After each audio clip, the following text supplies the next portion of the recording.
prayer meeting. So welcome po kayong lahat at maraming salamat sa minsan pa ay pag-join sa ating pong gawain. Simulan po natin siguro ang gawain ito ngayong gabi kasi as much as I want to sing, kahit po gusto ko mang kumanta at pangunahan kayo sa pagkanta, ang problema ko ho ay pag nagpakanta ako, baka sa halip na ay matuwa ang Diyos sa akin, baka magalit pa. No? Kaya mas mainam siguro, wag na tayong kumanta at gawin na lang natin kung ano yung mahusay tayo. So, sa pagkakataon pong ito, I will probably ask as one of you to lead us in a prayer. Pwede po bang magsimula po tayo sa isang panimulang panalangin? Hihilingin ko po ay nakita ko po si Maika. No? Si Maika po nandiyan. At hihilingin po natin si Ate Maika na pangunahan tayo sa prayer. Si Ate Maika Cruz. Ayan. So, Ate Maika, can you lead us in a prayer? Sige po. Tayo po ay manalangin. Ama, nagpapasalamat po kami sa gabing to na pinagsama-sama mo kami sa amin ng pangalan mo, Lord. Salamat sa blessing. Salamat sa another day that you gave us. Salamat sa protection. Salamat sa provision. Salamat, Lord, sa pagiging ikaw. Salamat sa lahat-lahat, Lord. Sa gawin pong ito or sa pagsasama-sama po namin ngayon sa pakikinig ng iyong salita, kayo po ang patuloy na sumama sa amin. Patuloy na mag-bless sa bawat isa. Huwag po hayaang matapos ang gawain namin ngayong gabi na hindi na mag-bless ang bawat isa. Saan mang sulok ng mundo kami naroon. Maraming salamat po. Ikaw po ang maitaas namin sa gabing ito. We pray for all the glory and honor. In Jesus' name we pray. Amen. So magandang gabi po muli mga kapatid.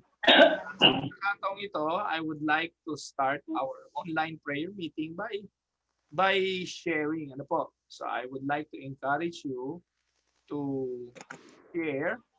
Kung meron man po kayong gustong i-share ngayon, ay malaya po kayong maibabahagi ito. Anything that you think will glorify God and will help our fellow brothers and sisters and will help encourage one another. So pwede po nating ibahagi ang bagay na yun. Katulad po ng dati, so maaaring isa, dalawa po sa gabing ito ang pwede mag-share ng mga bagay na makakapagbigay kalwalatian sa Diyos at pagpapala sa iba. Meron po ba kayong gustong ibahagi mga kapatid? So pwede pong mag-unmute ng mikropono at pwede po kayong mag-share.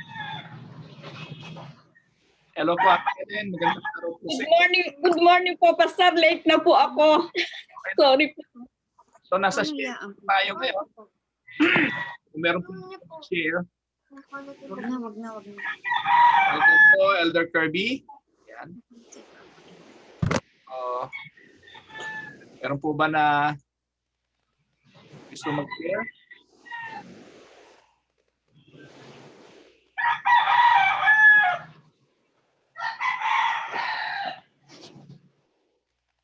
So, sino kaya yung naka-iPhone? Ayan. Welcome po sa prayer meeting. Pero po kasi naka-iPhone na isa, pero hindi ko po kilala eh. So, it's okay po. Everybody is welcome naman po na sa ating pong gawain. Meron po ba na gusto mag-share mga kapatid ng blessing na inyo pong natanggap sa Panginoon or any answered prayers na natanggap? Anybody?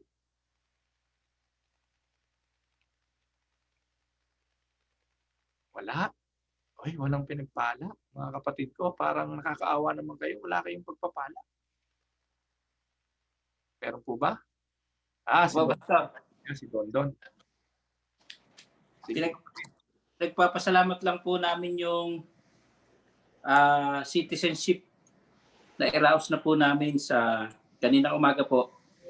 Nakapag-taking na po kami kanina.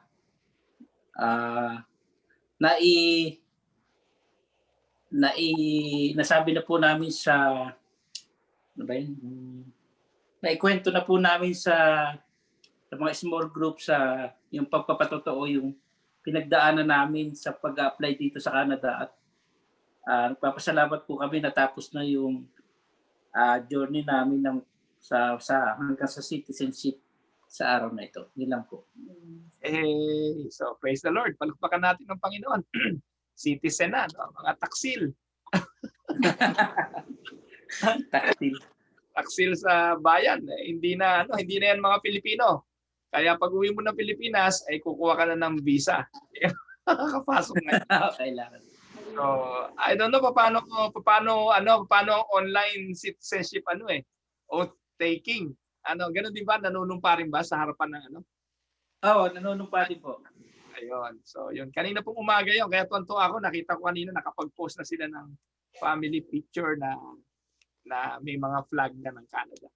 So, Mabilis lang po. Wala pong, siguro po mga 30 minutes lang yung oath taking mismo. Matagal lang yung paghihintay. Oo. Ganun talaga. Ganun lang naman yun eh. Mahaba pa yung picture taking dun eh.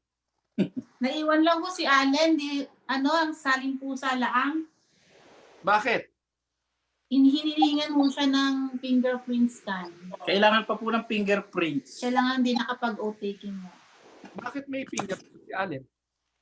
Hindi Baka ho gawa siguro ng kanyang driver's license na non-pro.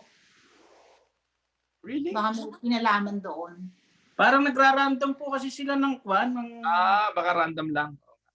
Kasi ako nag-fingerprints din ako siya, late. Ngayon lang nasabi na kailangan ng fingerprints, oath taking na namin. Okay. So ihahabol na lang daw. Ako nga wala ako sa system. Mahigit sa isang buwan wala ako sa system. Nakapag-oath taking na ako lahat Hindi nakalista yung pangalan ko sa system ng Canada. Kung hindi pa ako kumuha ng passport, hindi ko malalaman, wala ako sa system. Mabuti lang kumuha ako ng passport. Kasi kung hindi ako pwedeng lumabas ng Canada. At hindi pa ako Canadian citizen. Palagi ko yung pagkakapare-pareho ng pangalan namin ni Yen, baka nalito yung yung office. So, silang lahat naka-enter sa system. Nung ako na, wala. May dala-dala akong certificate of yung certificate, di ba, ng citizenship. Pagdating sa system, wala. So, yun, nag-intay pa ako ng another month bago pa ako naging citizen talaga. Kaya nagkakamali din sila, no? Tao rin ito. So, yun mga kapatid, meron pa bang gusto mag-share aside doon sa pagiging citizen? Baka merong gusto pang magbahagi doon sa pinakamarami diyan, yung pamilya ng Leyva. Sino ba yung napadagdag diyan na hindi naman talaga taga diyan? Susumbong ko yan sa Susumbong ko yan sa Manitoba bakit pwede pa bisita isa lang? Baka merong gusto mag-share sa pamilya ng Leyva. At baka maganda yung marinig namin i-share diyan na yung iniintay naming lahat. Wala. No talk. Ayan, in-unmute ko na. May share ba kayo? Wala. Diyan ang pasimuno ng copy-paste Po? Tagariyan ng pasimuno yata ng copy-paste. Ito po. Sa bahay lang po. Ay, hindi. Ako po nagte-training ako sa work. Okay. Wala man nung ma-share. Nagpapasalamat lang sa Panginoon dahil sa pag-iingat. Dahil nagte-training po ako ngayon sa office. Hindi po ako working from home. Pero matatapos na po ako this month. Pero thank you sa Lord sa patuloy na karunungan. Tsaka yung privilege ng panibagong opportunity sa trabaho. Yun. So, yun lang ang akin po. Hindi ko po alam sa mga kasama ko. Elise, kumusta ka? Okay naman po, may trabaho pa po. Praise the Lord. Opo. Tess, ikaw, Tess, kumusta ka na ang kalusugan mo? Malalaman ko po sa December 8, may po ako sa neurologist. Sa December 8, malalaman ko kung ilang % po yung nakabara sa ulo ko na yung blood clot ko. Malalaman ko po kung ooperahan ako or hindi. Noon ko pa lang po malalaman. Pinadalhan na po ako ng sulat. Kaya nga po ganun pasasalamat ko. Bagamat sa trabaho namin medyo nagbabawas ng araw ng pasok. Yung po bang pasalamat ko yung gawa ng lockdown na yan itong ano, kumbaga nandung nakarest na ako, tapos nagbawas ng oras, pero nag-apply naman po ako ng EI, na-approvean naman din po. Kaya hindi ko lang po alam kung hanggang kailan yon. Ang inaantay ko po yung ano ng doktor, kung ano yung sasabihin sa akin. Yeah, praise God sa buhay ko sa araw-araw na talagang sa hiram nating buhay, gumigising pa sa umaga. Yun pong pinagpapasalamat ko. By the way, si Tess po ay nag-collapse sa trabaho. Habang nagtatrabaho ay 911 po siya. Pinika po siya ng ano tawag doon? Paramedic po. Medic. Dinala po siya sa hospital. Ito po ay effect pa nung parang previous parang stroke na nakita na meron siyang clot. Good evening po. Ipag-pray na nawa ay maging okay ang lahat para sa kanya. Sama natin siya sa prayer. Welcome po kayo Dante and Ate Ading. At nasa sharing po tayo ngayon. Baka meron kayong gustong ibahagi. Si Ate Ading at si Kuya Dante. Meron po ba? So hindi naman po pinipilit kung ayaw nyo magsalita, pero ang sarap po magbahagi. Kung meron po kayong gustong ibahagi, ay welcome po kayo. Bakit nawala si na kapatid na Glenn? Hindi, ayun. Ayun, hinahanap ko si Gabriel. Ayun. So baka sa mga Sarya, meron gustong mag-share. Wala po ba? So kung ayaw niyo po mag-share, baka naman ho prayer request meron kayo. So para po makapagtala na tayo ngayon pa lang ng mga prayer request. Anybody na meron pong special prayer request, ay pwede na po nating sabihin ngayon, mga kahilingan sa Diyos sa prayer. Meron po ba? Ako po yung patuloy na kalusugan na sana po sa pag-ano po sa akin sana po maging okay na nalusaw po ng gamot yung pong nakabara kong po. Kasi po dalawang klase po yung iniinom kong gamot Sama po natin sa prayer si Tess na sana matunaw yung kanyang Pastor, patuloy po pray yung dalawang tuhod ko, dalawang baraso ko nasakit. Nanay Elong, ano po? Tuhod at braso. At saka patuloy na pag-iingat to sa mga naghahanap buhay. Si Glenn at si Lenlen.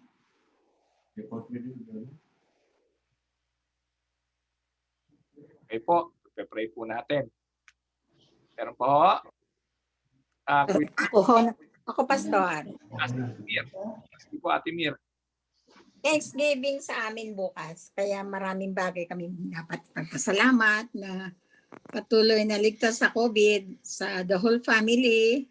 At saka salamat sa mga biyaya na patuloy namin natatanggap mula sa Kanya. Sa kabila ng mga, yan nga yung COVID, may biyaya pa rin ang Panginoon sa amin. Kaya salamat ng maraming. Happy Thanksgiving po sa Amerika. Ayan. Thank you. Kuya Curbs. Patuloy po nating mag-pray si Kuya Ako isa. Ako isa doktor sa Biyernes. Ito po. Hindi ko pa alam kung ano pa magiging Katarata. Sa katarata ho. Di ko alam kung ano magiging resulta. Sino po? Sino po, Nanay Elong? Pupunta ko kami ng doktor sa Biyernes. Check upin yung mata ko sa katarata. Di ko pa alam kung ano magiging resulta. Ay, okay po, Nanay Elong. Kuya Curbs, sino po? Si Kuya Paul? Patuloy po nasa ospital pa rin po. Apo. Ayan, meron po ba? Wala na po. Wala na po kayong gustong isama sa prayer. So yung pong mga kapatiran natin na dumadaan po sa trahedyang ito ng problema sa COVID, atin po silang sama rin sa prayers. Kung wala na po ay dadako po muna tayo sa pag-aaral ng salita ng Diyos. Samahan po ninyo ako. At ang atin pong pag-aaralan ngayon ay may pamagat na I will give you rest. So nakikita po ba natin sa screen? Yan. So ayan po yung atin pong pag-aaral ngayong gabi. At yan po ang title. Kanina po umaga, o kagabi by the way, yan po yung ibinigay ng Panginoon sa akin na lesson bago ako matulog kagabi. Nauna pong nahiga sa akin ang aking may bahay kasi napagod po siya sa trabaho. Sabi niya sa akin, hindi ko pa matutulog. Sabi ko, nagbabasa-basa lang ako at naggagawa nga po ako ng devotion, ng daily devotion kinabukasan. At ito po yung aking pinag-aralan. At plano ko po kaninang umaga ito.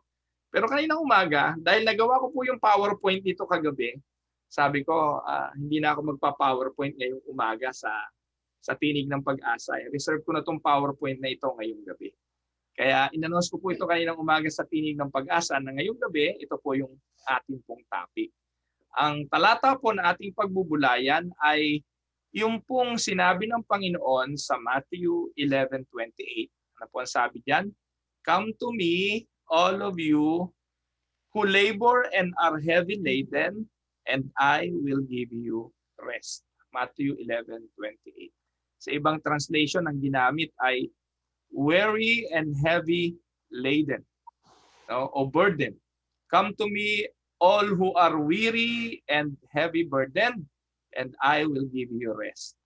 Kung ilalarawan daw po sa isang salita ang takbo ng mundo ngayon, pwede itong ilarawan sa salitang pagod. Ito raw po yung paglalarawan sa mundo ngayon. Tired, pagod.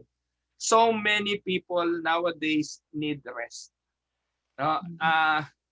Dahil po sa pandemya, lalo na po siguro yung mga nasa Pilipinas na katatapos lang ng bagyong Rolly, sumunod ay Ulysses, po. Aside pa doon yung pandemic na COVID, kawalan ng hanap buhay at kung ano-ano pa. So dahil po rito, talaga pong yung iba ay hindi na malaman kung anong gagawin at hindi lang yung physical. Sabi nga yung physical na pagkapagod ay madaling solusyonan. Kapag pagod ka physically, ihiga mo lang, nakapahinga ka 1-2 oras o yung iba nga siesta lang katapat, okay na. Pero merong pagkapagod na ang hirap solusyonan ng pagtulog at ng pagpapahinga. So many people nowadays need rest. So God saw the unrest in the world 2,000 years ago.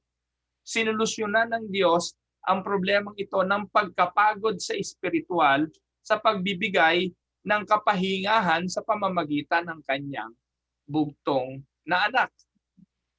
Sandali lang po at meron 2 papasok. Ayan. Si Ate Ruby, nawala pala si Aling Mirna. Ayan. Papasukin muna natin sila. So, yun po, 2,000 years ago, nakita ng Panginoon ang pagkapagod na ito ng mga tao at doon sa krus ng Kalbaryo, iatay ng kanyang bugtong na anak, ang kanyang sarili, ang kanyang buhay, at sa pamamagitan po ng buhay ng ating Panginoong Jesucristo, when He shouted the word, it is finished, isa lang pong ibig sabihin nun. Ang kaligtasan para sa mga pinili ng Diyos sa kaligtasan ay na-complete doon sa krus ng Kalbaryo. Kaya we have access to God through the Lord Jesus Christ. Kasi sinabi ni Jesus, ako ang daan, ako ang katotohanan at ang buhay. Walang makakaparoon sa Ama kung hindi sa pamamagitan ko. Sa Ama makakasumpong ng kapahingahan. In God, there is rest. But how can we have that rest? So we can have the rest of God through the Lord Jesus Christ. So God the Father saw the unrest in people's soul, so He sent Jesus. He saw the unrest in people's families and relationship, so He sent Jesus. Unfortunately, people are experiencing more stress than rest. Ewan ko po if you will agree with me, pero tingnan niyo po ang buhay ng mga tao ngayon, para talagang pagod na sila. At madalas ko po itong naririnig, no? Na mahilig po ako manood ng Rafi Tulfo eh. At yung mga nagsusumbong doon kay Tulfo at yung mga isinusumbong, madalas naririnig ko, ayoko na sa kanya, pagod na ako, sawang-sawa na ako. At ang mga katagang ito ay isang palatandaan, hindi lang ng mga nagrereklamo kay Tulfo, kundi ng maraming tao sa ngayon. So the Lord Jesus went on to say that rest starts in the soul. Take note mga kapatid, ang kapahingahan ay magsisimula sa kaluluwa, hindi po sa pisikal lang. Sa Matthew 11:29, kung inyo pong titingnan, sabi po ng Matthew 11:29, kasunod po ito ng 28. Po, minsan binabasa natin yung Dalo mo aking pamatok. 28, no? At ang kasunod po ng 29 ay maganda. Take my yoke upon you and learn from me, for I am gentle and humble in heart, and you will find rest for your souls. So dito po ang Panginoong Jesucristo nagsasalita, ang sabi, learn from me. No? Hindi lang basta yung take my yoke upon you. Ang gusto ng Panginoon, kasi if we will take the yoke, if we are heavy burden and we will take another yoke, then ano mangyayari sa atin? Nadodoble yung burden natin. Lalong mabigat yun, lalong mahihirapan tayo. Kasi dito po may ipinapapasa ng Panginoon at ang ipinapapasan ay yung kanyang yoke. If you are carrying a yoke and you will be given another yoke, double yoke na po yan. Sa itlog lang, masarap yung double yoke. Pero itong yoke na binabanggit dito ay pasan. Sa iba po spelling ng yoke na yung Y-O-L-K po yun. No? Ito po ay Y-O-K-E. So mga kapatid, ito pong pasan na ito na ipinapapasa ng Panginoon ay magiging magaang lang kung bibitawan natin yung ating mga pasan. Amen. Kung hindi nyo bibitawan yung pasan nyo at papasanin nyo pa yun sa Panginoon, that will spell disaster. And how can we do that? By learning from Him. Learn from me, ang sabi ng Panginoon, ang sabi ng talata, learn from me for I am gentle and humble in heart, and you will find rest for your souls. So the problem is most of us read this verse like a greeting card. Binabasa natin ang verse na ito bilang parang an invitation to retirement lang. But that is not the case. What this is really about is our soul is tired or are tired, and deep down we are mentally burned out, emotionally drained. And God wants our soul to have rest. And what kind of rest? Ang binabanggit po ito, real kind of rest. Yung totoong kapahingahan, hindi lang physical, kundi yung kabuuan ng ating buhay na kapahingahan. Kung katulad nyo ako mga kapatid, na madalas ay nagpe-fail, nag-i-struggle, it is easy to get tired from the struggle. Madali pong mapagod kapag meron kang laban, hindi po ba? Kapag pumapalag ka ng pumapalag, lalong nakakapagod. Kaya minsan, yung mga tao, kailangan mo akapin para huwag nang pumalag. Kasi mapapagod ka lang, kapapalag. Ganon din ang Diyos sa atin. Minsan ang gusto ng Diyos, akapin tayo para huwag na tayong magpumiglas.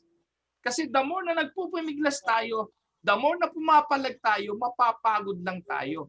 Ang nais ng Diyos sa atin ay pagsusuko ng pasan.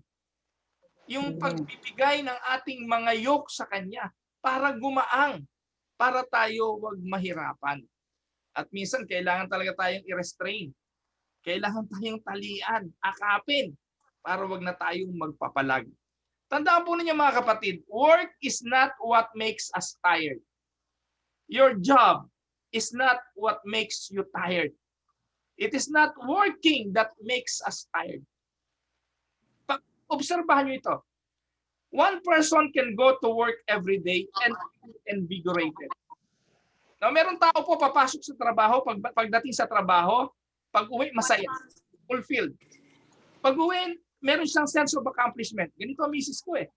Parang ang misis ko, masaya pag galing sa trabaho eh. Ano po? Kasi na-inspired. yung full of passion habang nagtatrabaho.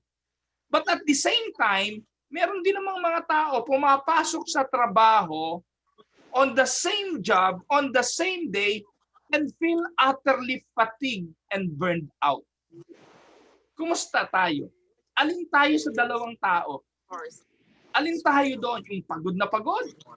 O yung merong tinatawag na inspiration and passion while doing the same job? Ngayon ang tanong, sa dalawang taong ito, sa palagay ninyo, what is the difference? What is the difference? Alam niyo po mga kapatid, naniniwala po ako, the difference is not the physical work. It is not the physical work they perform. The difference is what they believe. Amen po ba? Ang ibahan po sa dalawang yan, yung pagod at yung inspired. Ang kaibahan dyan ay ang kanilang paniniwala. Dalawang taong pumapasok sa parehang kumpanya. Maaari ang isa ay inspired na gumagawa ng trabaho, pero yung isa hindi pa nagsisimula, pagod na. Ang kaibahan nila ay yung kanilang pinaniniwala. Pinaniniwalaan rather. What determines whether we are going to have rest or we have stress is not the time of the year or the season or circumstances. It is not even your job, not even your families. It is what you believe. It is how we think that makes us tired.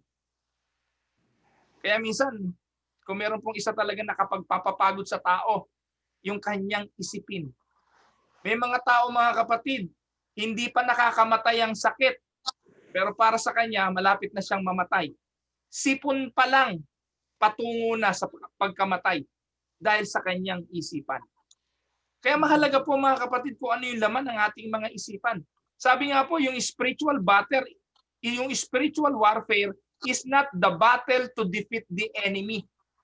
Spiritual warfare is not the battle to defeat Satan. Satan is already defeated.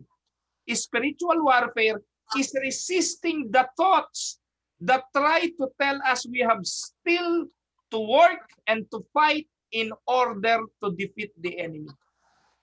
Nung sumigaw si Jesus sa Kalbaryo ng it is finished, kasama yung Satanas, kasama yung kaaway na tinalo ng Panginoon. Kaya nga po, sinasabi ni Apostol Pablo, we are more than conqueror. Pero bakit patuloy at patuloy na tayo ay walang tigil sa pakikilaban at pakikipagdigmaan? No? Fighting the enemy will wear us down. No? That is what wears us out and wears us down. And we become fatigued and stressed.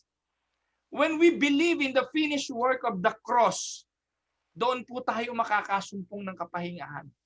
Kapag pinaniwalaan natin na sa krus ng Kalbaryo, kasama na pinagtagumpayan ni Jesus ang lahat ng usapin tungkol sa buhay espiritual, kasama ang usapin ng ating kaluluwa, dapat makapagpahinga na tayo. Pero hindi. Sa kabila po ng katotohanang tinapos ni Jesus sa krus ng Kalbaryo ang lahat, madalas puno pa rin tayo ng pag-aalala, puno pa rin tayo ng worry, at ito ang nakakapagod sa atin. No? Emotional, physical, at spiritual. Now, tingnan po natin ang binabanggit ng Hebrews chapter 4 verse 3. Ano po ang sabi diyan? Hebrews 4:3. Now we who have believed enter the rest just as God said. So I declared on oath in my anger, they shall never enter my rest. And yet his works have been finished since the creation of the world. Amen? Tapos na po, finished work na sa Calvary. So how do we get the place where we are believing right and experiencing the true rest that God invites us to? Anong dapat natin gawin para ma-experience natin yung tunay na kapahingahan? Dapat po nating maintindihan. Ngayon, hindi muna tayo spiritual, pupunta muna tayo sa chemistry. Dadalhin ko po kayo sa isang pag-aaral. Science muna ho tayo. Pag-aralan po natin ang siyensya. Ang siyensya na-discover na there are two chemicals. Pakinggan niyo po ito mga kapatid. There are two chemicals in our brain that cause feeling of pleasure and rest. Itong dalawang chemical na ito, yung tinatawag na dopamine at serotonin. Ano po ito? Pastor, ano ba yan? No, science po tayo muna saglit. No po. Ito pong dalawang chemical na ito, matatagpuan po ito sa ating utak. At ito po malaking factor. Take note, malaking factor po kung bakit ang tao ay pagod na pagod, hindi mapagkatulog, at sila po ay stress in the absence of these two chemicals. Kaya po yung mga may problema sa mental health, ito po ang isinasaksak. Binibigyan po sila ng dopamine, binibigyan po sila ng serotonin. Ano po ba ito? No, pag-aralan po natin, science tayo muna. Ano po ba yung dopamine? Yung dopamine is a type of neurotransmitter. Your body makes dopamine. Ang gumagawa po nito, yung mismong sarili nating katawan. At ito po ay ginagawa ng ating katawan, your nervous system use it to send messages between nerve cells. Napakaganda ng pagkakalikha sa atin ng Diyos eh. Nilikha po tayo ng Diyos na perpekto ayon sa kanyang pagkakalalang. At ito po mga kapatid, dopamine na ito nililikha ng ating katawan at ito pong nervous system, siya naman po yung naghahatid nito sa iba't ibang nerve cells. That is why it's sometimes called the chemical messenger. Now, the dopamine plays a role in how we feel pleasure. It's a big part of our unique human ability to think and plan. Kapag nagkukulang ng dopamine ng utak, dito tayo nalilito, nagwo-worry, namumroblema, nai-stress. Yun po yun. Kaya kapag stress ang tao, kulang nito. Kapag medyo tuliro, walang kakayahang mag-isip, magulong-magulo isipan, gustong tumalon sa bangin, nagkukulang po tayo niyan. Kasi ito po yung nagbibigay sa atin ng sense of pleasure. Yun yung dopamine. Yung serotonin naman is also a chemical that has wide variety of function in the human body. It is sometimes called the happy chemical because it contributes to well-being and happiness. Kaya yung mga masasayahing tao, marami sila niyan. Yung mga komedyante, marami sila niyan. Marami silang serotonin. Kaya si Kuya Manix, marami niyan. No? Marami serotonin at dopamine. Merong mga taong ganon.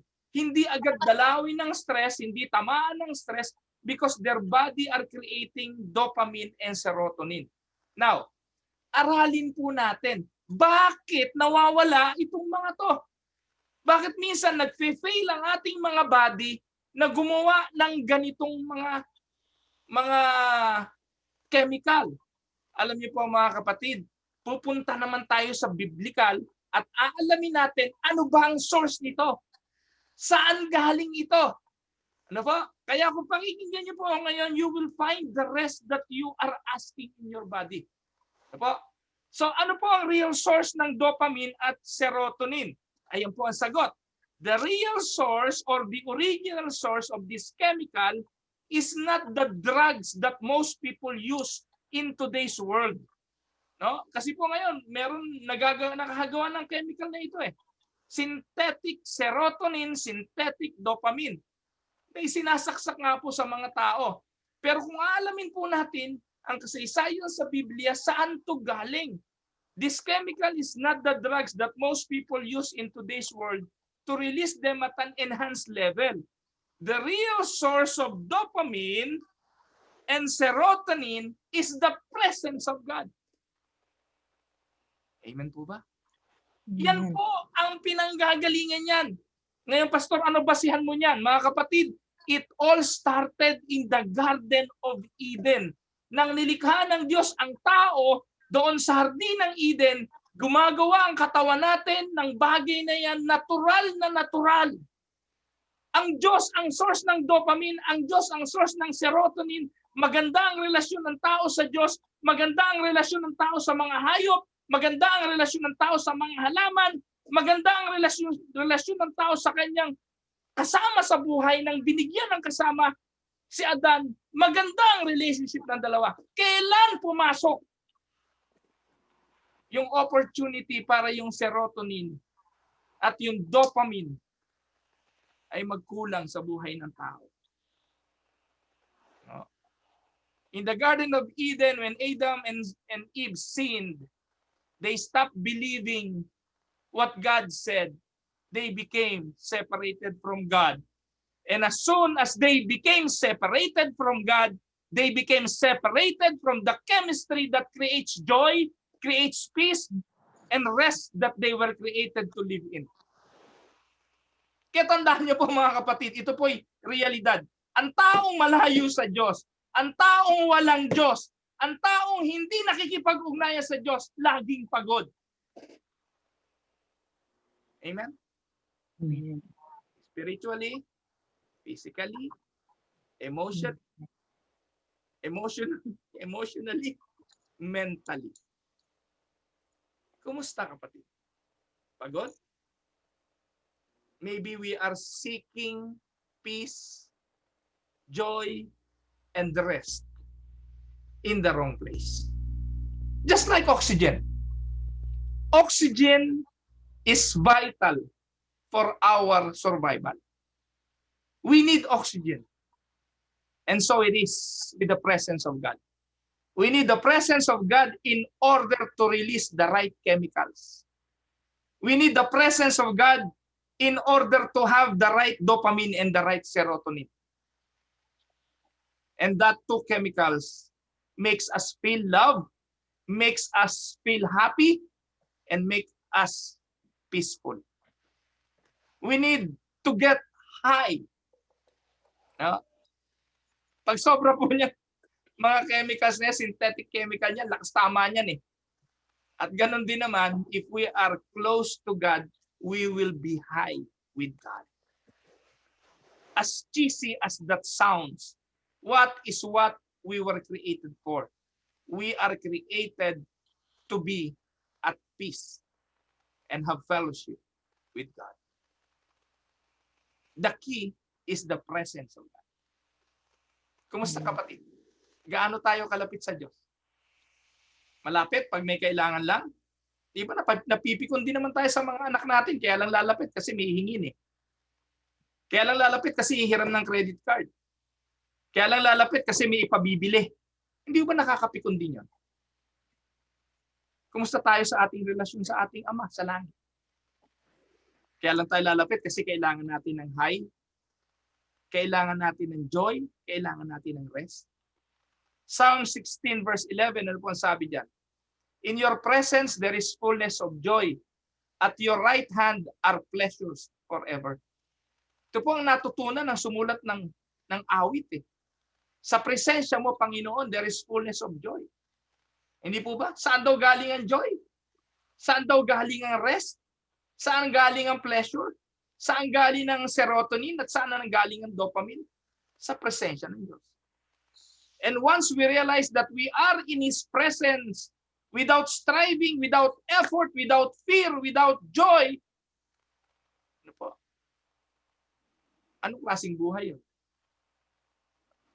Without His presence,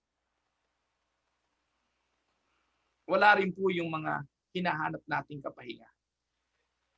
Now, and if we who believe do enter into the rest, ang tanong, what are the things we should continue to believe that will bring us into a continual place of rest?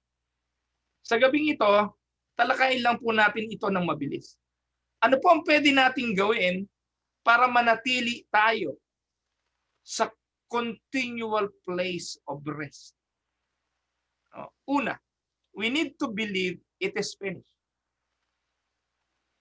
John 19:30, no? Jesus did it all. When Jesus shed His blood and breathed His last, the price was paid. He paid for your sin. He paid for your sickness. He paid for the curse of the law. You don't have to live with the hand you were dealt. You are redeemed. And with that, by believing that you are redeemed, you have the peace of God. The peace that passes all understanding. And if you have the peace of God, you have rest. Amen? Pangalawa, believe God is your source. Paniwalaan po natin na ang pinanggagalingan ng lahat ay ang Diyos. No? Hanggat may hininga, galing yan sa Diyos. Hanggat may lakas, galing yan sa Diyos. Kanina po napakabigat ng aking kalooban, mga kapatid. Ang isa sa aking malapit na pinsan ay diagnosed of having stage 4 cancer. Habang ipinapandalahin ko po siya kanina, bigat na bigat yung kalooban ko. At may pagluha at pagtangis na lumapit kami sa Panginoon. Pero ang biniling ko lang po sa kanya, paniwalaan niya na ang Diyos ang source ng lahat. Ang buhay ay pamuhay natin one day at a time. Kasi po ang sabi niya, Pastor, walang nakakaligtas dito eh. Sa mga nababasa namin, sa mga nakikita namin, walang nakakaligtas sa lung cancer. Lalo sa stage 4. Nagbasa-basa po ako kanina. 2% lang ang nakakaligtas ng 5 taon kapag may stage 4 cancer. So can you imagine 2% lang? Ganun kababa. Pero ang sabi ko sa kanya, sa oras na ito, hanapin mo na lang kung anong gustong ipagawa sa iyo ng Diyos sa araw na ito. Pagkatapos ng araw na ito, bukas, ganun din, sa ikatlo, sa ikaapat, you need to live one day at a time, seeking the will of God and believing God is our source. Sabi niya sa akin kanina, ako pa pinalakas ang kalooban niya. Sabi niya sa akin, huwag kang mag-alala, Pastor, malakas ako kumain. At ang lagi ko narinig ang tao, kapag malakas kumain, hindi pa mamamatay. Palagay ko, hindi pa ako mamamatay. So ako natuwa po ako sa kanyang fighting spirit, sa lakas na meron siya. Pero binigyan ko po ng emphasis yung Philippians 4:19 nga na ano po ang sabi doon? Ang Diyos ang pinagmumulan ng lahat. When you know God is your source, you are at peace. When Adam and Eve knew God was their source, they still worked and tended to creation, but they didn't work to have peace. They had peace because they knew God was their source. Amen? So ang Diyos ang nagpo-provide. And God will supply all your needs according to His riches in glory. Pangatlo, believe He is watching over His word to perform it. Believe God is watching over His word to perform it. We don't have to perform to get God to keep His promise. He said He's watching over His word to perform it. He is not watching over your work. He is not watching over your behavior. He is watching over His word. Hindi po binabantayan ng Diyos ang iyong ginagawa. Hindi binabantayan ng Diyos ang iyong performance. Ang binabantayan ng Diyos ay ang kanyang salita na matupad. That is what God is watching. No? Stop reminding Him of your behavior. Stop reminding Him of your performance. And start reminding Him of His promises. Tandaan po ninyo, hindi tayo performer. Ang Diyos ang performer. We simply get to come to the show.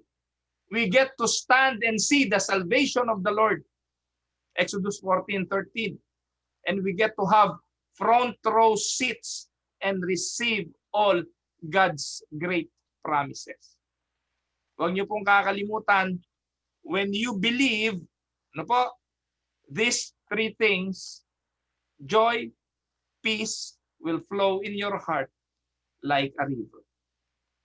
Rest in this amazing truth. Believe it is finished. Believe God is your source. Believe He is watching over His word. Amen?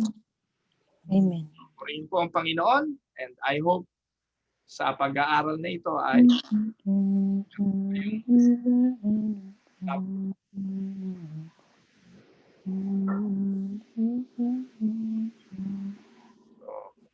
meron po ba kayong gustong ibahagi sa ating naging pag-aaral? Meron po ba kayong napulot? Naging hamon? Meron po ba?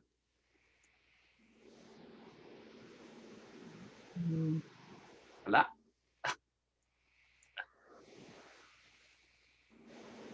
Nawala na naman yung tab. Ayun. Stop natin yung sharing. Ayan. So, meron kong gusto mag-share? Any rhema mula sa Diyos, mula sa ating pinag-aralan? Meron po ba kayong napulot?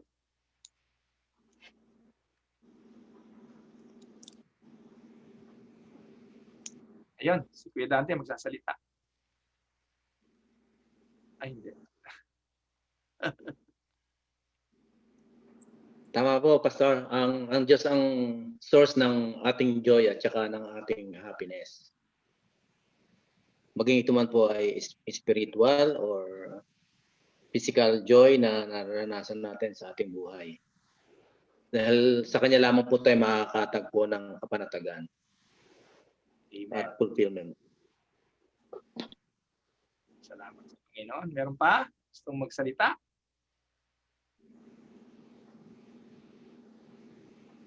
Ate Ruby! Magandang gabi. Meron kang gustong sabihin, Ate Ruby? Papo, Pastor. Dalawa pala, Ruby. Dalawa Mirna. Sige po, kahit sinong Ruby. Siya na po. Yun. Tinuro ka, Ate Ruby pakinggan.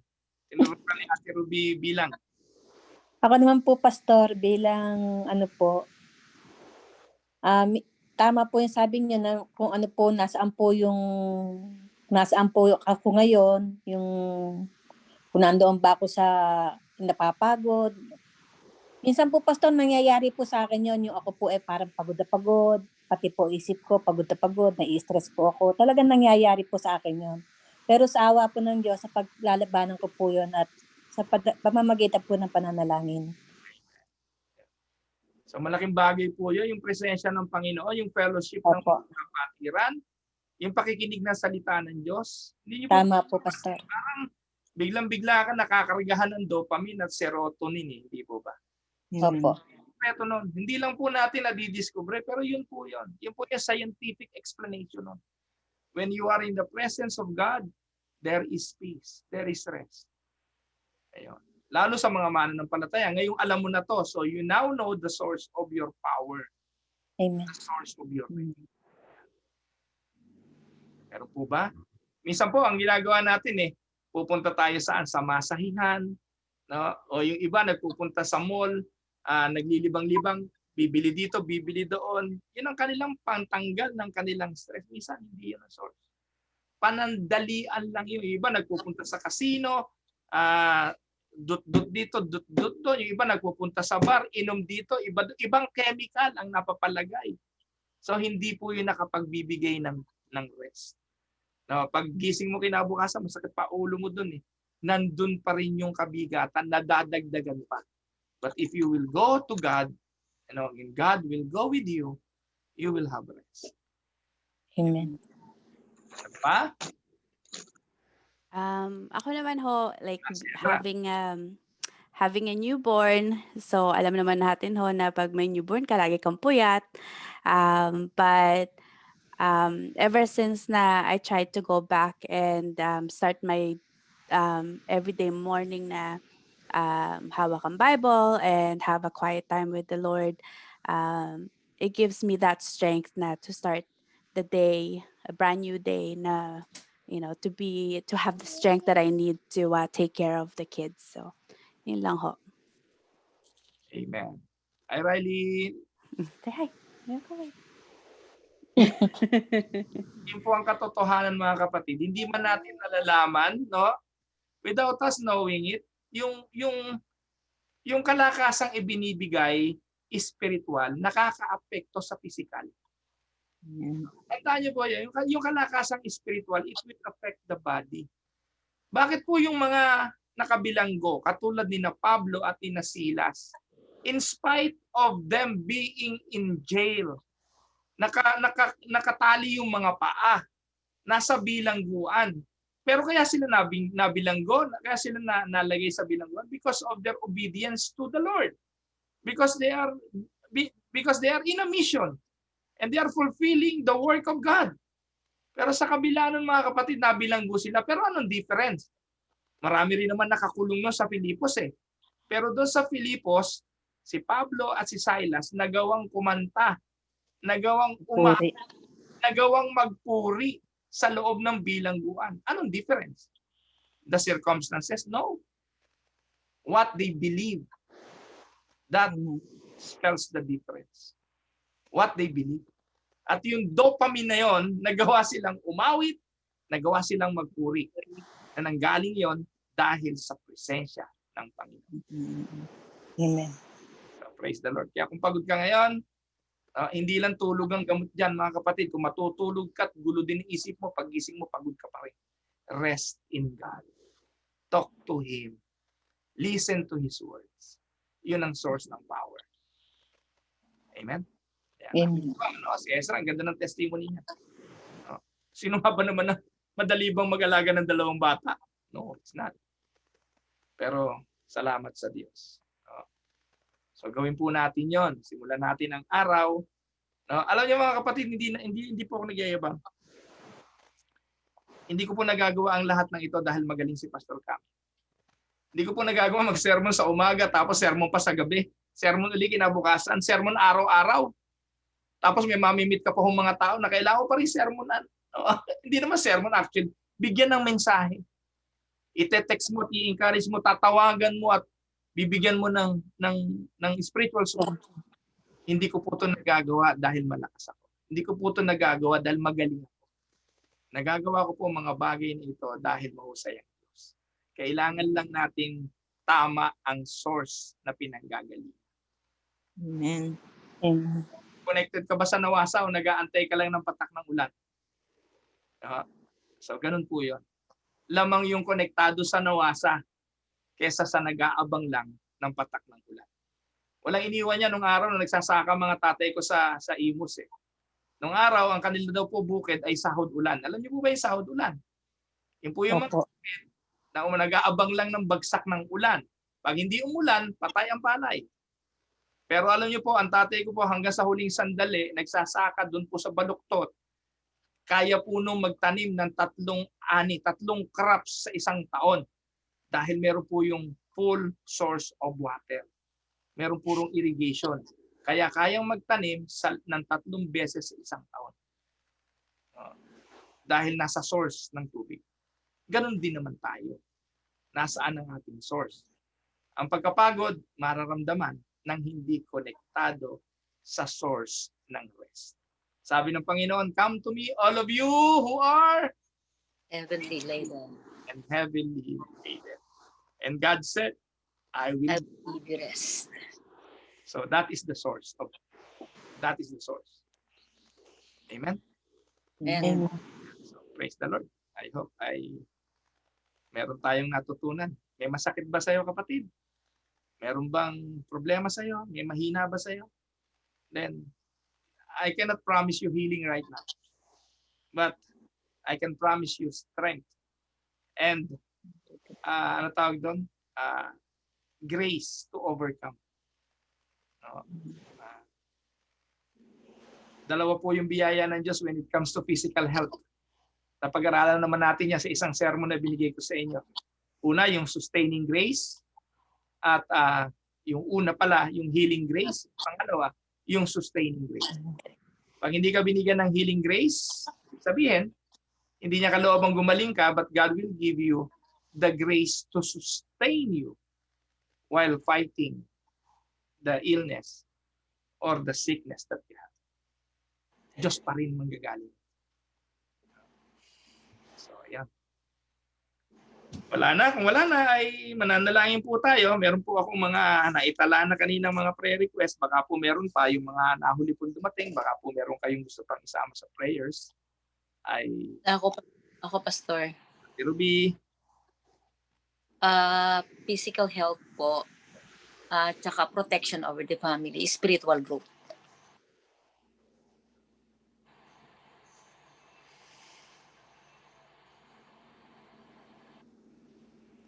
Meron pa po. Pakisama po yung prayer request po yung kay Apin, yung paa niya ho ay laging masakit.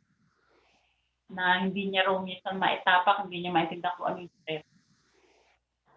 Patuloy na kagalingan po dahil so far ho naman sa ngayon po ay mayroong konting improvement. Pero sabi ko nga lagi namin siya pinag-pray. So, pakisama na rin po sa prayer natin po. Pakasama rin po sa prayer yung financial budget meeting po ng ating iglesia sa Sabado.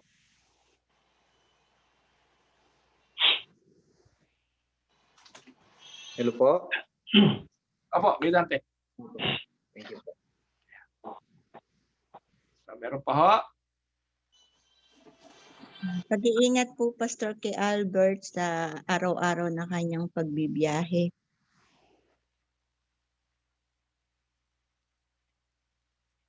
Ate Mirna, naka-ano po yung mic nyo? Ate Mirna Sinpuente, naka-patay po yung mic ninyo.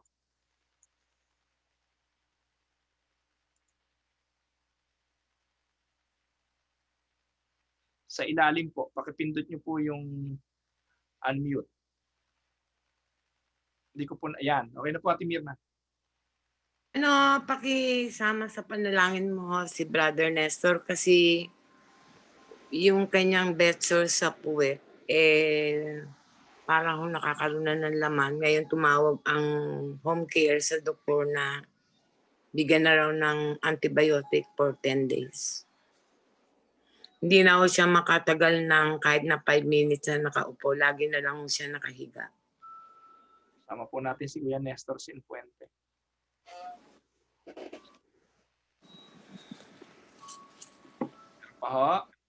Sama niyo rin po sa prayer yung pong mga nasalanta doon sa Pilipinas. Ang atin pong church ay magpapadala po ng tulong. So kung mayroon pa rin ho kayong willingness to give help, ay you can direct your tulong kay Ate Menchi Herrera. Sa board, at ang board po ang magpapadala ng ating pong donation sa Pilipinas. Ayan, so si Ate Menchi po andyan sa baba. Ayan. Ate Menchi Herrera, siya po ang treasurer natin sa ating pong mission board. So yung pong mga simbahan sa buong Canada ay nangangalap ngayon ng pondo. Ang deadline po ay sa Friday para po pagsamasamahin para po maipadala natin sa Pilipinas. Wala na po kayong gustong ipanalangin. So maraming salamat po. Mukhang ngayon lang si Kuya Boyet naligaw. Ayan, so tayo po ay magwawakas sa prayer. Si Kuya Boyet Sanchez, kayo po ba yan? Sa pamilya mo, lalong-lalo na sa mga chickpeas. She's the perfect Boyet. choice. Ayan. Diba? Kaya bili na ng store chunky cheese for me. Sama po natin si Kuya Boyet sa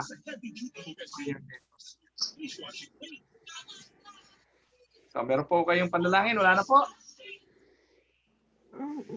Kung wala na po ay ako po ang mananalangin at samahan po ninyo ako sa pananalangin. Ama naming Diyos na makapangyarihan sa lahat, sa gabi pong ito, lubos ang aming pasasalamat sa iyo sa iyo pong kabutihan ng pagpapahintulot sa amin na magkasama-sama bilang mga magkakapatid. Salamat kami, Panginoon, sa mensaheng ipinahayag mo sa amin, sa pagpapaunawa na you are the source of our strength, you are the source of our rest and peace, you are the source of everything, Lord. Kaya po sa iyo ay humihingi kami ng awa, Humihingi po kami ng kasagutan sa mga napagdadaanan at nararanasan namin. Tinataas ko po sa iyo si Tess, ang kanyang kalusugan, ang karunungan ng doktor na ipahiram mo para sa kanyang kagalingan. Pinagkakatiwala ko po sa iyo, Panginoon. Ganon din ang kanyang asawa, si Kuya Bert, sa kanyang pagbibiyahe, pagpaparoot pa rito, ang iyo pong pag-iingat, ang ipagkaloob mo lagi sa kanya. I'm also praying for Nanay Elong, ang kanyang tuhod at ang kanyang braso. Ganon din po ang pag-iingat mo sa kanyang pamilya, sa pagpaparoot pa rito ni kapatid na Glenn at ni Lenlen sa mga trabaho nila at yung mga mahal nila sa buhay sa Pilipinas, ikaw pa rin ang pumatnubay. Yes. I'm also praying, O Lord, yung mata ni Nanay Elong, yung kanyang upcoming check-up, patnubayan mo po ito at nawa po samahan mo pa ang kanyang pangangatawan at igawad ang kalusugan. Dinadalayan ko rin po sa iyo si Ate Mirna, ang pasasalamat niya sa mga biyaya na kanilang nararanasan, and as they celebrate the Thanksgiving sa Amerika, patuloy mo pong iparanas ang mga kabutihan mo sa kanilang buhay at sa kanilang sambahayan. Tinataas din po namin sa iyo si Kuya Paul, nasa hospital po siya ngayon. Mangyari po, Panginoon, na ang kaaliwan mo at ang iyong pagpapagaling ang patuloy niya pong maranasan. Nilalagay po namin siya sa iyong mapagpalang kamay. I am also praying for Ate Ruby, ganon din po kay Kuya Danny, sa buong pamilya, yung kanilang physical and spiritual growth, yung physical healing na maranasan nawa ng kanyang katawan. Ganon din po ang protection mo sa kanilang pamilya sa mga problema at sa COVID pandemic na ito. Pinapandalayan ko rin po, Panginoon, si Ate Apin, ang patuloy na kagalingan ng kanyang paa. Aliwin mo siya, Panginoon, at patuloy na pagpalain. Pinagkakatiwala rin po namin ang kanilang ama, si Kakang Lole, ang patuloy pong kalakasan at kagalakan po, Panginoon, ang patuloy na makitang nagagawa po ng Kakang Lole ang mamemorya ang iyong mga salita at makaawit ng papuri sa iyo. Dalayan ko rin po ang patuloy na pagsama mo kay Kuya Nestor Sinpuente. Panginoon, akin po dinadalangin ang kanyang sitwasyon. Alam mo po yung hirap na kanyang pinagdadaanan ngayon, ang pangungulila sa kanyang mga mahal sa buhay at yung bedsore na meron siya ngayon. Panginoon, alam ko po naman na ikaw may tangan ng buhay. Hindi mo to babawiin hanggat meron pang layunin na dapat gampanan. Kaya po umaasa kami na tutuparin mo ang lahat ng layunin mo sa buhay ni Kuya Nestor Sinpuente at ng kanyang sambahayan. Pagpalain mo rin si Kuya Boy at Panginoon, ang kanyang kalusugan. Lagi po namin pinagkakatiwala sa iyo ang kanyang kalakasan, pati na po ang pangangailangan ng kanilang buhay. Maraming salamat. I am praying, O Lord, sa mga kasama namin ngayong gabi, ang sambahayan ni Kuya Dante at ni Ate Ading, si Ate Mirna Sapitan, si Ate Menchi Herrera at ang kanyang sambahayan, si Dondon at si Agnes, si Shelly, at ang buong pamilya, si Kuya Louie, ganun din po si Ate Ruby, si Kuya Tonyo, si Krisha at ang kanilang anak na nasa Pilipinas, pati na ang kanilang apo. Pagpalain mo po, Panginoon, ang kanilang sambahayan. Yes. Pamilya po ni Kuya Manix at ni Ate Marie, si Maika, si Didang, at ang pamilya po ni Erwin, patuloy ka pong magpala, Panginoon, sa kanilang mga pangangailangan. Ganoon din po ang sambahayan ni Kuya Glenn, ni Ate Ibet, ang kanilang mga anak, si Nanay Elong, ang kanilang mga pangangailangan at kalusugan, iyo pong samahan, Panginoon. I am also praying for Ate Ellen and Kuya Monching, ang kanilang pong mga anak. Pagpalain mo po ang kanilang buhay, ang mga pangangailangan, lagi mo po silang gabayan. Tinataas ko rin po sa iyo, Panginoon, ang kapatid na Kirby, si Ate Grace, ang patuloy na pagsama mo kay Abby sa kanyang pagtatrabaho, sa kanilang mga pangangailangan sa buhay. Ikaw po, Panginoon, ang mag-ingat at maggawad ng kalusugan. Pinagkakatiwala ko rin po sa iyo si Ate Mirna Sinpuente, ang buong pamilya, si Ai, si Boy, ang kanya pong mga anak, Panginoon. Ikaw po nakakakilala sa kanila at ikaw po ang magpala ng iyong kabutihan. Aking pong dalangin din sa iyo, Panginoon, ang sambahayan ni Ate Nita. Ikaw po ang magpala sa kanyang mga anak, pati po kay Elise. Ikaw po yung mag-ingat at tumupad ng mga panalangin nila. Huwag mo po silang pababayaan.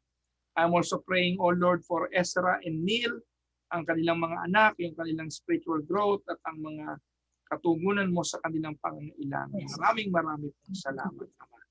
Si Marvin at si Lisel, si Martina, at ang mga mahal nila sa buhay sa Pilipinas, sa iyong mga kamay, ay pinagkakatiwala namin at iniaasa na ang lahat ng ito, Panginoon, ay iyong diringgin. Patuloy po na kinikilala namin ang iyong kabutihan, ang iyong kagalingan sa buhay ng bawat isa sa amin. Lahat po ng mga sambahayan ay ipinagkakatiwala namin sa iyo. Ang aking pong si Kuya Danny, ang mga pamilya po ni Pastor El, ni Kuya Noel Moniz, ang pamilya po ni Jem Artacho, at ganoon din po ang pamilya ni Erwin. Ay yung mga kamay, lahat ng ito, Panginoon, ay amin pong inilalagay. Pagpalain mo rin, Panginoon, ang aking pong may bahay, ang aking mga anak, ang aking pong mga kapatid sa Pilipinas, patuloy mo po silang samahan, Panginoon. Ang aliw at ang mga kagalingan galing sa iyo ang maranasan naman ng bawat sa amin. Sa iyo po ang kapurihan, ito po ang aming dalangin, sa pangalan ni Jesus. Amen. Amen.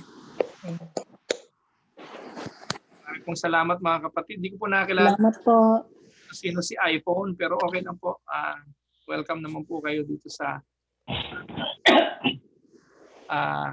siguro si Ate May Atanasio uli ito. Kasi si Ate May Atanasio, iPhone din yun. Anyways, sino man po, magandang gabi po sa inyo. At ito po ay recorded, mga kapatid. I will be posting this also on our Facebook account. Kaya pwede ko kayong bumate, shout out kung meron kayong gustong batiin. Batiin. Kuya Kurt! Kumusta, Telen? Okay naman po. Malakas pa. Pastor, mag-leave na po ako. Helen. Bye-bye po. Thank you po, Pastor. Marie. Hi.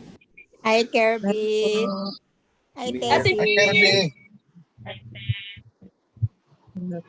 Good night po sa inyong lahat. Hi, Tessie. Kamusta? Good Hi, night. Timir. Hi. Gabi po. Timir, Kelly. Okay, bye-bye. Bye-bye po. Hey, Ruby. Po sa inyong lahat. Leave Okay, na good po ako. night. Bye po. Oh, wave. Happy Thanksgiving dyan sa mga taga-States. Sir. Okay, good night. Good night po. Bye-bye po. Bye-bye. Bye-bye, Telen. Bye-bye, Pati Ruby. Bye-bye. Bye-bye. Ingat po kay Kuya Monching. Kamusta po? Nagbabike pa po.